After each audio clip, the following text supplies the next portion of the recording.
Asher, gaano kabilis inaprubahan ng mga senador ang budget ng Office of the President?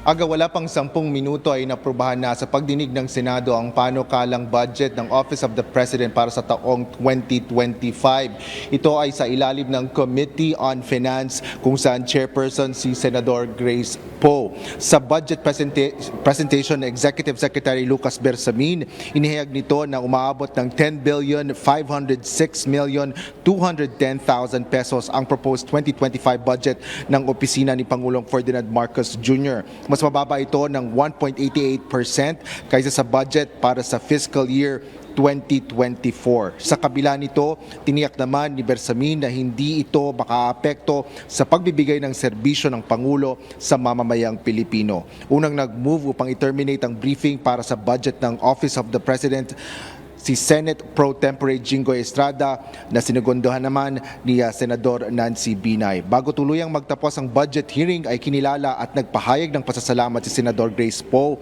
sa ilang ahensya sa ilalim ng Pangulo. Kabilang narito ang Presidential Anti-Organized Crime Commission o PAOC, partikular na sa mga aksyon nito laban sa operasyon ng Philippine Offshore Gaming Operator o POGO at ang bagong binuo na Presidential Office for Child Protection na ani Senador Poe ay napapanahon para sa proteksyon sa mga bata na pinakamahina sa sosyedad. Pagkatapos ng pahayag ni Senador Poe, aga ay agad rin na itong inaprubahan ang pagtataas sa plenaryo para sa 2025 budget ng Office of the President. Yan ang latest dito sa Senado. Balik sa iyo, Aga.